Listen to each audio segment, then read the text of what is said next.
On time exactly. Okay.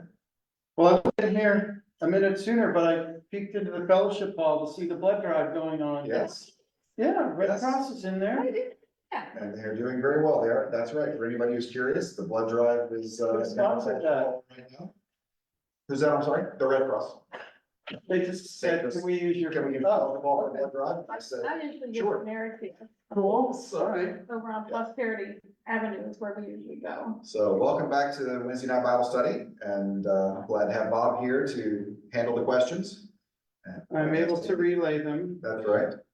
Since you're in the room. And, we're still starting a new study tonight. We're gonna start Exodus. Or as the title is in Hebrew, these are the names. That's the title in Hebrew. Welcome Martha, like most ancient Near Eastern documents, the name usually comes from the first word in the book. So the book of Genesis in Hebrew is Bereshit, which means in the beginning. And the title of Exodus is these are the names, because that's the beginning of the book. So you might remember when last we left our heroes, it was something of a cliffhanger. Abraham had been promised descendants and a great nation and the land, and he had exactly one of those three by the time Genesis ends. Only one of those promises has been answered. There's two Bibles right there if you need them, Michael, right there on the table. Oh, thank you. I got them out for you, and you got your choice. So Student or NRSV? NRSV or the CEV. The Common English Bible, they do a really nice job on the translation. And that's, Is that from the 1980s? No, it's very recent. That's. Common English is, 20, I almost want to say 2016. Whose definition Oh, really? of common? Common English, well, Yeah, it's, according to. 21st century translation. it is absolutely a 21st century translation. Do will I find y'all in here? You will not find them. Okay. But you also won't find you guys either, so, that's the way it goes. But no, they do a really nice job, all the way through. It's kind of an expensive Bible. Is it? Well, it's because it's new. Matthew is with us online. He hasn't Hey, asked Matthew. a question yet. King James is cheap and free, but that's because it's been around for 600, 400 years, so, but yeah, Common English is a good one, but we're gonna be in Exodus chapter 1 tonight and get as far as we can go and look at some, what's going on. Oh, is that, okay. No. Can't help you there, I'm sorry. Small print, can't. So let's look at this. These are the names of the sons of Israel who came to Egypt with Jacob, each with his household. So then we got in Israel and to Jacob this time. Reuben, Simeon, Levi, and Judah, Issachar, Zebulun, and Benjamin, Dan, Naphtali, Gad, Asher. The total number of people born to Jacob was 70. Joseph was already in Egypt. So I think that brings the total to 72. I think it's 70 plus Jacob, plus Joseph is already, I think we're being told Joseph is already in Egypt, implying that Joseph is a part of the count of 70. So I think the number is 72, 70 or 72, either way. Joseph died, and all his brothers, that whole generation, but the Israelites were fruitful and prolific. They multiplied and grew exceedingly strong, so the land was filled with them. When, spoiler alert, they're going to leave Egypt, just, don't want to jump ahead too much, but then eventually they leave Egypt. When that happens, we'll talk about exactly how fruitful and how multiplied they might be, because these numbers get a little tricky later in the story, and so we'll talk about it a little later in the story. So we're not going to deal with that tonight. A new king arose in Egypt who did not know Joseph. He said to his people, "Look, the Israelite people are more numerous, more powerful than we. Come, let us deal shrewdly with them, or they will increase, and in the event of war, join our enemies and fight against us and escape from the land." Therefore, they set taskmasters over them to oppress them with forced labor. They built cities, Pithom and Ramses, for Pharaoh. This is about the only clue that we get on the dating of this story. Dates are always tricky in the ancient world. Sometimes it's handy. I will say this, in the Iron Age, which is basically from 1000 down, actually from 1000 down, pretty much all the way down to Jesus. we are on much firmer ground with dates. Because the Assyrians and the Babylonians and the Persians were very good at dating their work and are referencing things in the biblical text and the archaeological record. And all of that matches up really well, basically from 1,000 on. Before 1,000, it's tougher, right? Because it's hard. How do you date Abraham, Isaac, and Jacob, who never paid taxes twice in the same place? They were nomads, right? How do you, we're not gonna have a tax record with their name on it. And so in the case of the people of children of Israel, it's hard to know exactly when this is we're talking about. The only clue, because Pharaoh isn't named. Be nice if we had a named Pharaoh. We have all the names of Pharaoh listed in Egypt, very handy. Well, we're not naming Pharaoh, because what greater slap in the face can you do in telling the story than leave this man, the most powerful man in the world, who thought himself God incarnate, and not mention his name in the story, right? So this is What's Pithom and Ramesses? two towns. These are two towns. Oh, the cities. The Yeah. cities are named Pithom and sometimes Pi Ramses is what it's called as well. And so these cities are the only insights we get, because these cities are in the north of Egypt, Lower Egypt. We talked about that before. Remember, works like Kentucky. Up is up the river and down is down the river. So north is down and south is up in Egypt. Lower Egypt is in the north, Upper Egypt is in the south. Okay, so we have from this first chapter that they were, it doesn't say enslaved, but they were oppressed Right, by forced with labor forced labor, or servitude.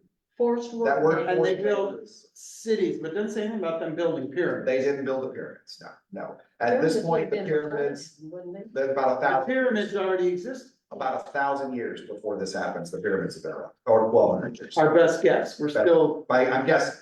Let me I get, know Egyptologists don't all agree, but I feel pretty good about the date of when the children of Israel are in Egypt.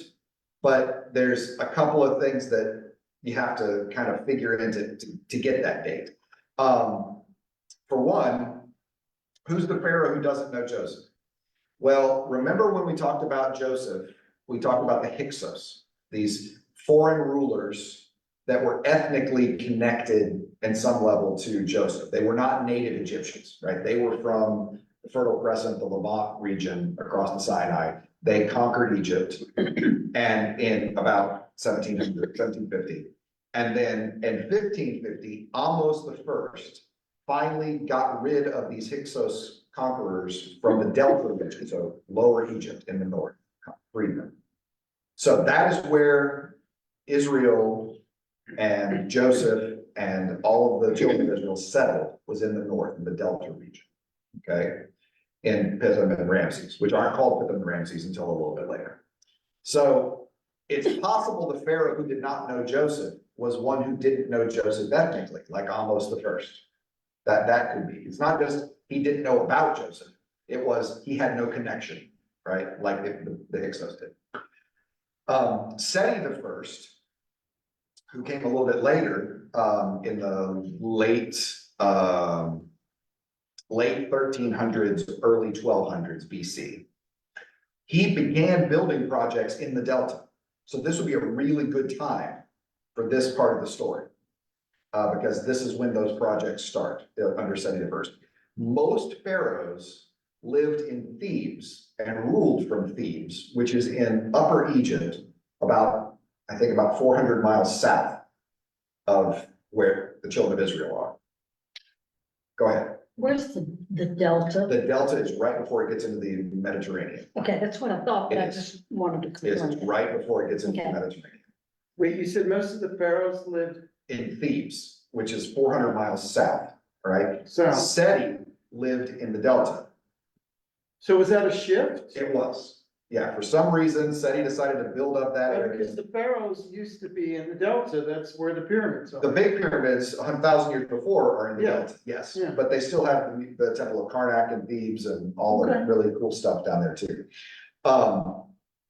Seti lives, and I think this is one of the things that tells us the Pharaoh that Moses is dealing with is living in the Delta. Because the way the Bible tells the story, Moses goes to the people and goes to Pharaoh and goes back to the people and goes to Pharaoh. And there's nothing in the story that gives us the impression he's making a 400-mile journey when he does that, Right, right? I mean, it feels like it's real close. right, because remind us, 400 miles. That's a long- Then That's a long, I mean, That's weeks. weeks. It would- Yeah, because they're 3 miles an hour. with Yeah, Rests and at best. stops. Yeah. Right, yeah, at best. So I will say that if you tried to add up the numbers in a linear fashion in the Old Testament, it's not going to add up right.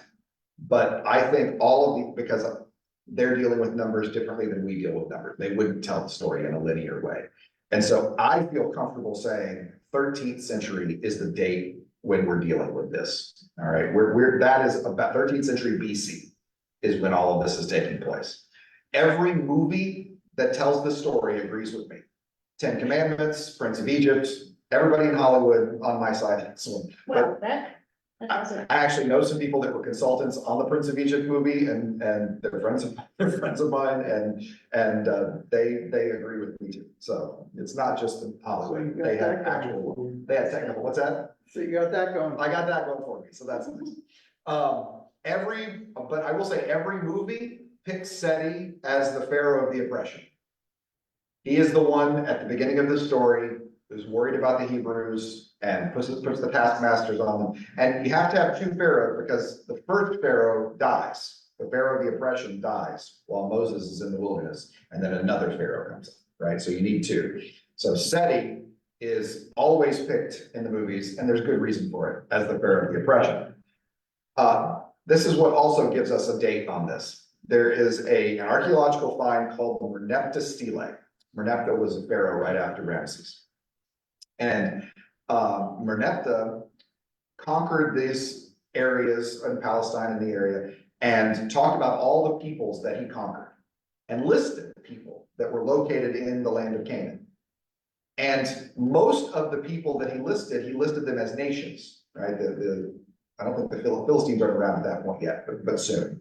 But other nations that he lists. When it mentions Israel, it mentions them as a people group, not a nation, as like a collection of related folks. So it would seem that at least by 1220, they haven't established a presence in the land as an organized group. They're in the land, but they're not quite, and by reputation anyway, a nation. So that at least gives us they're in the land by 1220, right? Now, maybe not as organized as they need to be, but they're there then. So that's what I'm saying. 13th century is a really good dating for all of this.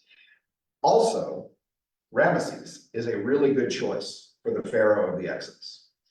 Just as far as staging goes, just God's going to tell the story. This is a great way to tell the story. It's the perfect bad guy for this story. He had one of the most successful reigns of the New Kingdom in Egypt. New Kingdom is the period in Egypt. He was a major builder.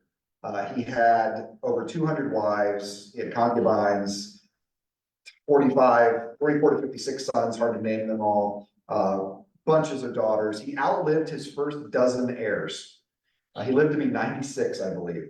And he outlived his first dozen heirs. That just really stink. You're the prince regent. I'm gonna be king after that. I get to be pharaoh. And then you die because your dad just keeps living. We got a Queen Elizabeth situation here, right? Where it just keeps going and just keeps living. He had his capital in the Delta. And so all of that sort of coalesces. And also, what a great staging to make the most successful, powerful pharaoh in large portion of Egyptian history be the pharaoh that is humbled and has to release the children of Israel and send them. I mean, it just makes a great story all the way around. So I tend to go with somewhere in the early 13th century. Ramesses is probably the pharaoh of the Exodus. That's what I'm going to say. That's a lot of history around this to try to help you with that, but I thought that it's good to kind of match that up a little bit and have some context as we go through. How are we doing? Questions, comments, struggles? We're good. Always, I can't put in any words. Well, when you think of a reach out, I'll be happy to. You know I will. But the more the Israelites were oppressed, the more they multiplied and spread, so the Egyptians came to dread the Israelites. The Egyptians became ruthless in imposing tasks on the Israelites, made their lives bitter with hard service in mortar and brick, every kind of field labor. They were ruthless in all the tasks that they imposed on them. So the servitude just continues to ramp up. The king of Egypt said to the Hebrew midwives, one of whom was named Shiphrah and the other Puah. Wonderful point here. We don't get Pharaoh's name, but we get the midwife's name. I mean, if we want to just keep up the disrespect, right? Not only are we not even going to acknowledge Pharaoh by mentioning his name, we are going to mention these women who are at the bottom of the social ladder, be considered by later standards ritually unclean because they're involved with childbirth. They might not be themselves Hebrew. This could be the midwives to the Hebrews, the midwives of the Hebrews. So women that are working, one of them does seem to have a Canaanite name, actually. I believe Puah is a Canaanite name. She could be Hebrew, but she might not be. She might simply be these women that work with the Hebrews. I mean, they're just like professional healthcare, right? They're the midwives, they're out there. But then if you go, they fear God. They do, respect God. they do, however, fear God. Yes, so they at least, That in would- their experiences with the Hebrews, Yeah, have come to know that God and fear that God. And they wouldn't be the only foreign people in the book of Exodus to fear God, who come to fear God. I mean, Zipporah, Jethro, all Midianites that come to fear God and marry into the Israelites. So it's a common thing. You can be a foreign person and be okay, as long as you fear God. As long as you don't bring your gods along with you. Yeah, king of Egypt, meaning. Pharaoh, yeah. Yeah, we're just not gonna say his name. Not even say Pharaoh, okay. We've referenced two different pharaohs. Mhm. Starting in Genesis, Right. coming in, That's and right. neither of them are named. No. And that's the point here, that Yeah. Just slap in the face. Yeah. But you were just, because we were a little bit like, you were just giving background. I was. You were giving historically what the names were and all of that. but Correct. In the biblically- Bible, there is no name. so whether we're talking about the previous pharaoh or this pharaoh, just pharaoh. It's just Pharaoh. Yeah, that's all it is. I see. It's kind of like Yeah, a New it's Testament, odd, where they're all named Herod. Mhm. and it may well be a Yes. slap. It is a in the face. deliberate, I think it's a deliberate insult. There's no question in my mind. This is a deliberate insult to shame Pharaoh. Yeah, I think so. And then to add to that, Pharaoh brings in Shiphrah and Puah. So we get the names of the midwives, but we don't get the name of Pharaoh, right? It's great, great moment. He says, when you act as midwives to the Hebrew women, but see them on the birth stool, if it's a boy, kill him, but if it's a girl, she shall live. So the idea is we're gonna breed out this problem, right? The girls are gonna be given in marriage to local Egyptians, then we're not gonna have a problem. But the midwives feared God, and they did not do as the king of Egypt commanded them, but let the boys live. And I love this story. The king of Egypt summoned the midwives and said to them, why have you done this? And allowed the boys to live. And the midwives said to Pharaoh, because the Hebrew women are not like Egyptian women. They are vigorous and give birth before the midwife comes to them. So these two women now are lying to Pharaoh. And this, I mean, they're at the bottom of, it is the easiest thing in the world to just follow orders here. It is the easiest thing in the world, and they decide not to. So God dealt well with the midwives, and the people multiplied and became very strong. And because the midwives feared God, he gave them families. So the midwives themselves go on to have a promise of children and families. So how did they get by without killing the children, even though they got there late? They said they got there. Right. Yeah. But they weren't gonna, they The didn't, idea was to make it look like an accident during childbirth. oh, So Pharaoh didn't say, go and kill the kids. He was saying, go and when they're giving birth, when it's a boy, kill the kid okay. subtly and make it look like it happened. Then the idea is to make it look like it happened as an accident of childbirth. I mean, mortality rates at this point, Yeah. among women, it sometimes could be as high as 50% in childbirth. And I've seen some numbers that say 90% of children didn't make it to the first year of the birth. So, yeah, it was a rough time to be alive. This childbirth is scary. It's scary today, and you can imagine how much more so back then. So the Pharaoh commanded all his people, every boy born to the Hebrews you shall throw into the Nile, but you shall let every girl live. So he's going to kill all the male children here in Egypt. Wait, so first he was gonna let it look like an accident by the midwives, and now this is like, no, we're just The gonna, mask is off, we're just gonna, Yeah. kill him. Yeah, just gonna kill him. Absolutely. Okay, so then that's why one of the things that they did when Moses was trying to get permission to take them out was to kill the firstborn Correct. boys of the Egyptians. But I would argue that, which we know is coming, obviously, spoiler alert, by the way. I'm sorry, I'm just so, I know, you're You know, so so always forward knowledgeable thinking, about so it. knowledgeable, it's hard to keep it all straight. Yeah, but I also think that one of the reasons that, one of the things you notice, Pharaoh wants to kill all of the Hebrew boys. God kills the firstborn yeah, of the Egyptians. So that if you think like the ancient society, God does not respond to the degree God was allowed to under lex talionis, the law of retaliation, you know, an eye for an eye, a tooth for a tooth. right, Kill all the boys, God only responds with the firstborn, not all the Egyptian boys, just the firstborn. okay, So the response of God, in the mind of the ancients, the response of God will be almost merciful. I mean, we have a hard time conceiving of that, but that's how they would read this story. They would read, an ancient would hear this story and see a God who is almost weak. I mean, not acting strongly enough. I mean, because in the ancient world today, right, the idea, did you have a sibling?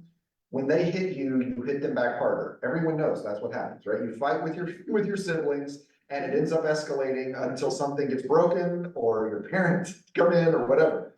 If I go to some gang leader and I walk up and punch him in the nose, well, I'm dead, right? I'm dead, Cindy's dead, my kids are dead, good chance some of you are gonna die. I mean, yeah, so don't do that. I won't do that, I won't do that. But the idea is, you know, you always escalate, you have to make an example, you have to show how strong you are. And you wanna get Capone, here's how you do it, he pulls a knife, you pull a gun, that's the Chicago way. Quoting the Untouchables, if you haven't seen that movie. It wasn't my Sean Connery, I just was doing the line. Anyway, that is what God is not doing here, right? God is not going to respond at that level. He's not ramping it up. He's actually showing mercy, which, you know, it's hard sometimes to see Jesus in the God that we know fully in Jesus in the Old Testament. But if you can filter the culture, I think you can see it. And I think that's what Jesus gives us, that ability to see, to filter the culture and see what God actually is trying to do here. And so he's trying to show what mercy looks like in a culture that is incredibly violent. That's my response there. So, I was gonna talk about that later, but the fact that you brought it up, let me She know. does that all the time in class. She's fine, that's okay. I'm glad people are ahead of it. You know, it's exciting. It's exciting. So, any other thoughts on that before I jump in? Okay. Well, a man from the house of Levi went and married a Levite woman. Tradition says her name is Jochebed, but that's not in the Bible, just like she. The woman conceived and bore a son, and when she saw it was a fine baby, she hid him for 3 months. When she had hid him no longer, she got a papyrus basket for him, literally in Hebrew, an ark. It's exactly the same word for Noah, the Noah's boat. I assume that Moses is smaller. That's just my guess. She plastered it with bitumen and pitch and put the child in it and placed it among the reeds on the bank of the river. His sister stood at a distance to see what would happen to him. So she is now given this child to the river. I don't have this in the Bible, and I'm going to express this as my opinion, but knowing mothers as I do, I'm guessing she knows where Pharaoh's daughter comes to bathe. oh, yeah, I am of course. absolutely certain she is just upstream from where she knows. I know all the movies like to show her pushing him off into the Nile and right if you get work, you know, fighting off the crocodile. That is not what I think of. I think that she knows where Pharaoh's daughter is, and she takes her shot. I mean, it's still a chance, but I think she knows where Pharaoh's daughter is. And by the way, if this is Ramses we're talking about, which one of the 200 of Lots of Pharaoh's daughters daughters. that we're talking about, right? So there could have been a lot of In the movies, it's just opportunities the one. for Exactly. Noah to be Exactly. seen and. Exactly. In the movie, it's always better staging if it's just one, Yeah. but you know, there was Yeah. lots of folks in Ramsey's house and, or Seti's house. The daughter of Pharaoh came down to bathe at the river. While her attendants walked beside the river, she saw the basket among the reeds and sent her maid to bring it. When she opened it, she saw the child. He was crying and took pity on him. This must be one of the Hebrews' children. I wonder how she would know that. Any thoughts? Whatever Oh, he was you wrapped know. in. That's always in the movies, right? In Oh, the it mo- is? Yeah, in the movies, he's always got that lovely Hebrew garment. Oh. That Red and black. Charlton Heston, right, that Charlton Heston goes on to wear later in the Oh. movie, this child blanket. Well, how'd she know that? So how would she know? Is he I don't, little name tag maybe? And maybe physically, Circumcision. yeah. Yeah, almost. Oh, of course. Yeah, circumcision. so Rob, why are we now calling him Pharaoh? Just because we don't call his name though. We just call him Pharaoh. Okay, King of Egypt and Pharaoh are synonyms, but we're never gonna say his name. okay. No one else noticed that, huh? No, that he was a circumcision, yeah, that he was circumcised. The Egyptians did practice circumcision, but it was usually only in, like noble families and some of the wealthy. So there was some circumcision done, wasn't as common. It was mostly uncommon. Most cultures saw it as mutilation. But it did happen in a couple of cultures around, not a lot. But I'm guessing so. His sister said to Pharaoh's daughter, "Shall I go and get you a nurse from the Hebrew women to nurse the child for you?" I wonder, we miss a lot of not having tone of voice here. I really would like to know how this conversation is occurring. Is there winking going on? Oh my gosh, I just happened to find a child. Well, wouldn't you know, I happen to know a woman who just gave birth about 3 months ago. She might be happy to nurse the child. Well, isn't that lucky that you were standing here? Why, absolutely. I mean, we don't know, right? Or is Pharaoh's daughter just completely oblivious? And why not? That'd be great. I don't know. I mean, is Pharaoh's daughter showing compassion or is she in on it? I don't know. But Pharaoh's daughter says, "That's a great idea." Yes. So the girl went and called the child's mother. Pharaoh's daughter said to her, "Take this child, nurse it for me, and I will give you your wages." So the woman took the child and nursed it. So Moses' mother gets to raise him. So when does he know he's Jewish? When does he know he's a Hebrew? In the movies, it's always a dramatic reveal because that makes for a great movie. But there is no indication that he wasn't always aware of his status as a Hebrew. There's nothing that tells us that. Oh my gosh, and so Pharaoh knows nothing about any of this part. Apparently I not. mean, I'm just now, as Yeah. usual, just now, coming Yes. to the party, but. Yeah, no, I mean, With all those daughters, how would he notice a child? all those daughters who all Yeah, have their own kids, Yeah. right? So this, we're talking Pharaoh's grandchild. Yeah. How many grandkids does Pharaoh have now? Seti probably doesn't have as many as Ramses, but probably got a lot of kids. Got a lot of grandkids running around. Nobody, he's anonymous. And he's not checking for circumcision. We're not gonna be, we're not allowed to. Israelis and Egyptians are basically As far as, you'd see every shade Okay. from lily white to dark black, all claiming the same ethnicity. okay, Yeah, race is a social construct that we managed to make more homogenous in the United States, but most places in the world, everything's a spectrum of color. People on opposite sides are exactly the same, physical appearance. It's all cultural and ethnic. When the child grew up, she brought him to Pharaoh's daughter, so I assume that's weaned. That would be my guess, once he's weaned, when it says grew up. I'm not sure, maybe older than that. She took him as her son, she named him Moses, so Pharaoh's daughter named him Moses, because she said, "I drew him out of the water," which is an interesting sentence because that is the Hebrew definition of Moses. Moses is actually an Egyptian name. You've actually seen the name twice already. Ramoses and Amos both have Moses in their names. sure do. In Egyptian, it means to give life. So Ra gives life and Ah gives life, the two gods of Egypt. In Hebrew, it means to draw out.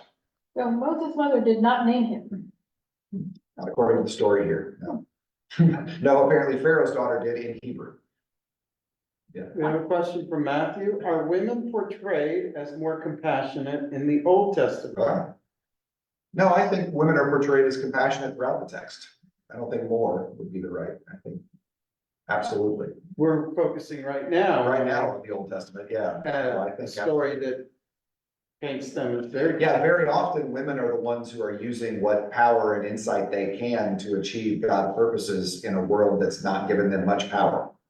Yeah, so, Okay, and so follow up, so are they portrayed as more compassionate versus men? yeah. Oh, versus men. Oh, Yeah, probably. Yeah. I think so. men have They're not more the ones- important things to We, worry as I say, we don't have a lot of stories of a lot of men's compassion. Jesus has a lot of compassion, which is a great word in Greek. I just love to say it, splach means a thing. It's just to have compassion. Splach means a, it's just a fun word, anyway. Yeah, at this point in the story, Pharaoh's daughter names him Moses, and he is raised and educated as an Egyptian in Pharaoh's court, Pharaoh's house. So, although we will see a little later, Moses is convinced he is the wrong person for this job. Moses is the only person for this job. I mean, he's raised by his mom to some level to have some understanding of Hebrew justice and identity. And he can speak Egyptian and he knows his way around Pharaoh's courts. And I mean, he's perfect for this job that he's about to be called to. But, you know, we all are uncomfortable when God calls us to serve, to pray in church, for example, as a random, non-specific example. We can get scared about that. She's not listening or even looking at me. Well, you could be speaking for me about me too. I was reading something. Would you like to repeat that? I just said that we always feel inadequate when God calls us to do things like, for example, Oh, pray yeah. in church Yeah. and that sort of. All right, let's get back to the story. One day after Moses had grown up, he went out to his people and saw their forced labor. He saw an So Egyptian. he knew who. I think at this point he knew they were his people. Yeah. He saw an Egyptian beating a Hebrew, one of his kinsfolk. He looked this way and that, seeing no one, he killed the Egyptian and hid him in the sand. When he went out the next day, he saw two Hebrews fighting, and he said to the one who was in the wrong, "Why do you strike your fellow Hebrew?" He answered, "Who made you ruler and judge over us? Do you mean to kill me as you killed the Egyptian?" Then Moses was afraid and thought, surely this thing will be known.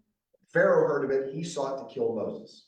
Now that's part of the story that's often not shown in the movie, is that Pharaoh gets angry about him killing one of the Hebrews, or excuse me, one of the Egyptians. So Moses is in trouble. So, we good? All right. Moses fled from Pharaoh. He settled in the land of Midian and sat down by a well. Okay, wait a minute. Moses has left the country he was living in and has gone to a well. What's about to happen? Gonna meet someone. He is going to meet someone. Exactly. Everyone in the ancient world who heard the story at this point knows Moses is about to find his wife. That is what happens. You leave your home country, you go to a well, you're gonna find your wife. So, the priest of Midian had 7 daughters. They came to draw water and fill the troughs to water their father's flock. But some shepherds came and drove them away. Moses got up and came to their defense and watered the flock. When they returned to their father Reuel, remember this real quick, because this is not the way most of you will remember Zipporah's father. Most of you will know Moses' father-in-law as Jethro. But the Bible says her father was Reuel. He said, "How is it you've come back so soon?" They said, "An Egyptian helped us against the shepherds. He even drew water for us and watered the flock." I think it's interesting that he presents as an Egyptian at this point. Clothes, maybe, still. He didn't have time to change clothes. He just took off in whatever he had.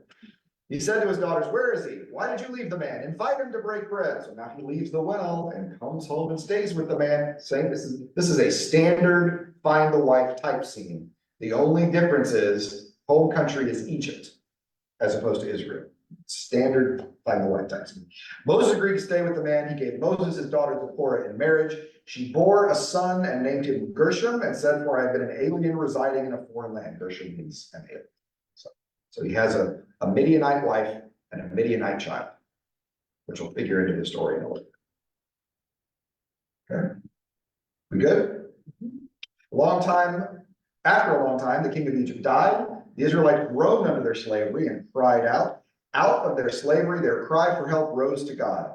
God heard their groaning. God remembered his covenant with Abraham, Isaac, and Jacob. God looked on the Israelites, and I don't like this translation. I love the Hebrew in this one. And it says, "And God knew." That's all it says. Well, this one says, and God understood. Okay. That's concerned. Concerned, I prefer knew, even though I don't think God understood. I mean, God did understand, but I would say that God, when God heard, God remembered, God saw, and God knew. It hits all of, those verbs all come together. It's almost poetic the way it expresses it, right? God heard, God remembered, God saw, and God knew of their suffering. That God remembered kind of obviously, I mean, God knows all, I mean, did that just, In this case, think of remembered not as God forgot, but that it's, it's kind of like in Genesis 9, God says, when I see the bow in the clouds, I will remember. but then you know that boat coming? Yes, and I think it's that remember in this case of honoring that. In remembrance of me. Yeah, in remembrance of me, maybe, yeah. It carries with it more of a, not like, oh, God, I'd forgotten about those Israelites, yeah. No, that's not the idea. The idea is, God is going to honor that commitment to the Israelites. It's time to remember that promise that he made. Not like I'd forgotten it, but now's the time to remember it, if that makes any sense. To act on it. Yeah, kind of like that. Yeah.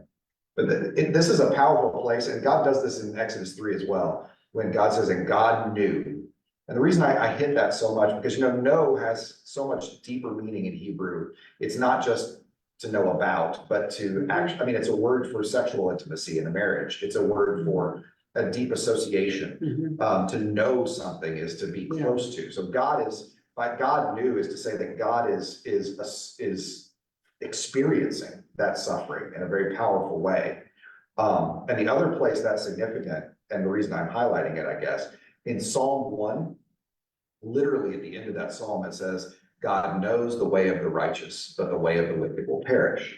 And a lot of translations sort of make it sound like the righteous things go really well with, and the wicked things go really bad for. And then you get 2 psalms in and realize that's not happening, right? The righteous are suffering. So to say God knows the way of the righteous, to me, carries with it that notion of, sometimes it may very well be a way of suffering, but God hasn't forgotten. God knows that with you in those times. God is walking beside you in those times. What does Psalm 1 say? The Lord is intimately acquainted with the way of the righteous, Yeah, but the way of the wicked is destroyed. yeah, that's fine. Okay. That's better. That's better because it doesn't convey the good folks get good stuff and bad folks get bad stuff. Right? I'm also thinking of the people here in the story thinking, well, wait a second, didn't God say he was gonna, and all these bad things are happening, and the storyteller's saying, no, God remembered. God remembered. God never forgot. Never forgot. God said, God remember the government, and God knows the suffering of the people. I just think that's the last 2 words in chapter 2 of Exodus. God knows. God knew. I just think that's just a big, strong ending. It's beautiful. Anyway, I can go on about that. I'm not going to. Obviously, I get wound up. All right. Moses was keeping the flock of his father-in-law Jethro. Wait, I thought his father-in-law's name was Ruel. We just talked about this. The word in Hebrew for father that's being translated father-in-law is the word chotain. And a chotain is someone that you are related to by marriage who is in charge of the family.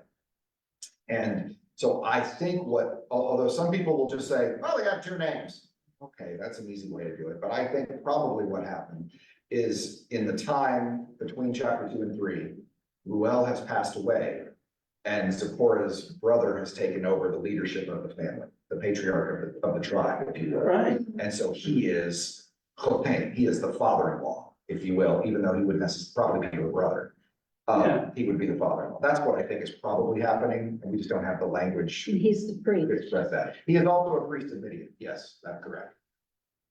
So his dad was a priest of Midian, I think. Ruel's a priest and Jethro's a priest. So Moses is keeping the flock of his father-in-law Jethro. Interesting, he's not keeping his own flock. Right? He's keeping the flock of his father-in-law. He's employed here. He's not made a life for himself. He is living with the Midianites as a Midianite, working for the Midianites. He's working for the foreigners here. By the way, anybody later in Israel reading the story, like, Midianites are the bad guys. Why is Moses working for the bad guys? So it's an interesting twist that you get. Shouldn't surprise them later on in the story. David ends up working for the Philistines, so it's a weird world sometimes. Well, he had nothing of his own when he got there. That's true. That's right. He did. He led his flock beyond the wilderness and came to Horeb, the mountain of God. The mountain of God is called Horeb and Sinai. So some say there are two traditions, and there probably are. I'm guessing, my guess is that the northern kingdom and southern kingdom probably had different names for the holy mountain. And we're seeing those traditions woven together as the scriptures came together. So sometimes it'll say Horeb and sometimes it'll say Sinai. Don't get heartburn about that. That was not worth getting heartburn about. There are verses worth getting heartburn about. That's not one of them. There the angel of the Lord, the messenger of the Lord, appeared to him in a flame of fire out of a bush. He looked and the bush was blazing, yet it was not consumed. Then Moses said, I must turn aside and look at this great sight and see why the bush is not burned up. So he could have passed on by, but he just couldn't. He had to see what was going on. When the Lord, notice now we're seeing the name the Lord happen in this chapter. We've only seen God for 2 chapters, but now the Lord is showing up. And we're going to talk about that in a second. When the Lord saw that he turned aside to see, God called to him out of the bush, Moses, Moses, and he said, here I am. Then he said, come no closer, remove the sandals from your feet, for the place on which you are standing is holy ground. He said further, I am the God your father, the God of Abraham, the God of Isaac, the God of Jacob. And Moses hid his face, for he was afraid to look at God. Then the Lord said, I have observed the misery of my people who are in Egypt. I have heard their cry on account of their taskmasters. Indeed, I know their suffering. So there's again, I've seen, I've heard, I know. It's poetic. It's not poetry, but it's a poetic expression. I have come down to deliver them from the Egyptians, to bring them out. So he's going to come down to deliver them and bring them up out of Egypt. Beautiful way of expressing it. To that land, to a good broad land, a land flowing with milk and honey, to the country of the Canaanites, the Hittites, the Amorites, the Perizzites, the Hivites, and Jebusites.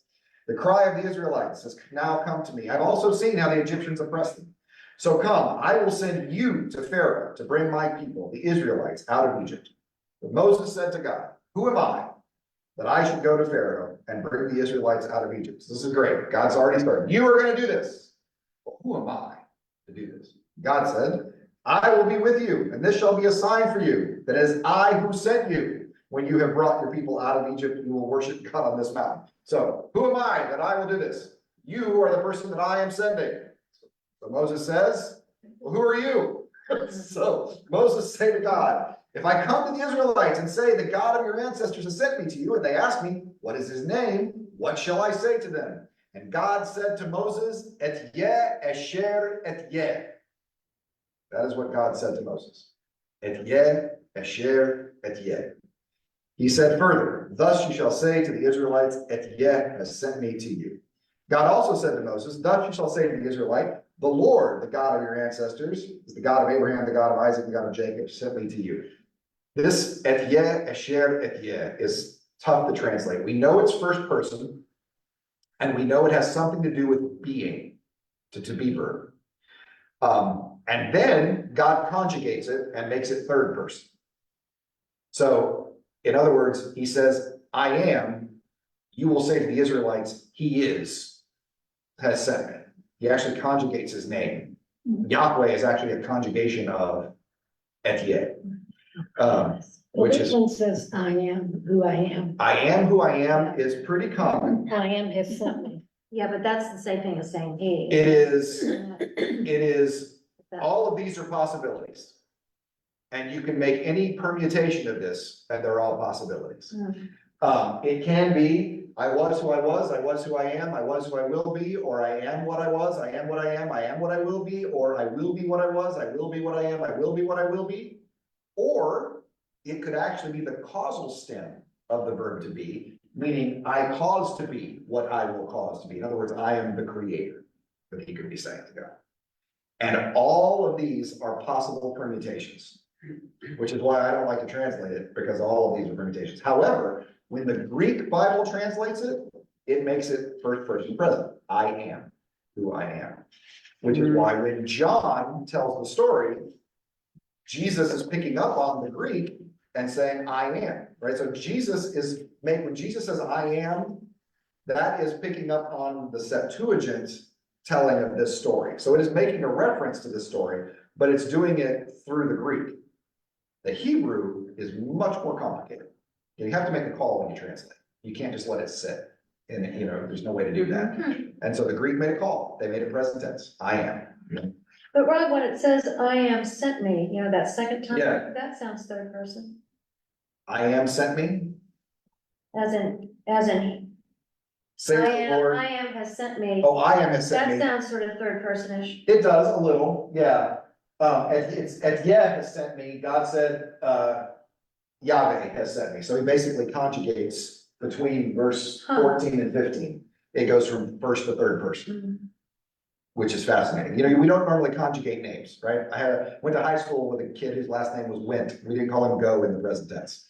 He was just always Wint. That was his There's a name, baseball right? player named, last name Bell, they call him Tinker. Well, So, that's a but little different. I know. I just heard this the other day and he brought it to mind. It's a little different issue. But I do love personally the fact that if names give insight into character in the Old Testament, which I believe they certainly do, God's is a little hard to nail down. God is bigger than we can really capture with a good one. That God is the one who was and who will be. God is the one who is present. God is the one who creates. And all of that is wrapped up in that name. Etyeh, Esher, Etyeh. I am the one who is, who will be, who was. It's just a beautifully complicated name that ends up being summarized in Yahweh, if you will, which is kind of cool. So I'm thinking of the name for God that had no vowels, Correct. because they intentionally didn't want it to flow up, we don't want to just be saying God's name, it just needs to almost be unsaid. It's unsaid, correct. And yet when Moses said, tell me what your name is, Right, then he that's came out with that very Right. interesting And name so- you just described. This is what the Hebrew on the left here looks like with no vowels in it. We would think of it as YHWH, right? No vowels. As Bob points out, the pronunciation of that has pretty well been lost to time because at some point it became Jewish practice to never say it aloud. Some people do. We had a rabbi that came and visited my Hebrew class when I was an undergrad, and Dr. Laird. Second time I told a story about Dr. Laird today. So funny. Anyway, Dr. Laird said he was trying to be so respectful. He was pastor's hired. And he said, so, do you say the personal name of God? And the rabbi said, you mean Yahweh? It's like, apparently so. That's not it. But most traditions have it as Yahweh, but the problem is this letter right here, which we have as sort of the W, is kind of like our letter Y. Sometimes it's a vowel and sometimes it's a consonant. And if you say Yahweh, you're using it as a consonant. But there was a group of Jews in Elephantine, Egypt, who pronounced it Yahoo. I'm not kidding. That is very Oh, yes. it's a true story. They pronounced it Yahoo. And you will still see it in the names. Elijah's name in Hebrew is my God is Yahweh, is Eliyahu. That's Elijah's name, Eliyahu. Jeremiah is Yeremiyahu. Current Prime Minister of Israel, Benjamin Netanyahu. Yeah, the Yahoo pronunciation is still there, but it only comes in through the names, interestingly. But most people would think of it as Yahweh or Yahweh. The W and the V kind of go back and forth. Later on, the vowels didn't come along until the 4th century AD after Jesus. They wrote just consonants the whole time. And so when the Jewish scribes developed a vowel system, they had to come up with a way. Do you need some help? Hello. That's okay. Just wondered if you think the class and each class? Oh, Yeah, yeah. English class. yeah, it's upstairs. Where is it? I'll walk around. Okay. Martha should be in Oh, the is she? in the volunteer room, so she should be able to get her there. Usually she's out on the bench waiting for On the people. bench, yeah, you can find Martha, I'm sure. Sandy will help you. Thank you. when the scribes came across God's name, well, you gotta put vowels in it now, because you just invented a whole vowel system, right? So you gotta find a way to put vowels in. But we don't want people to say it, because you could read scripture with a bad attitude and take God's name in vain and show disrespect. And so we don't want that, we don't want you ever to be able to do it. And so they took the vowels from Adonai, which is usually translated Almighty, or Sovereign Lord, Lord with a little O, little R, little D, just master, if you will. They took the vowels, the A, the O, and the I, and they put them in the consonants of Yahweh. And when you take that and run it through German and English and everything else, you get Jehovah. So the name Jehovah was a name that was made up by Masoretic Jews to make sure you said God's name wrong. I love that. That was the purpose.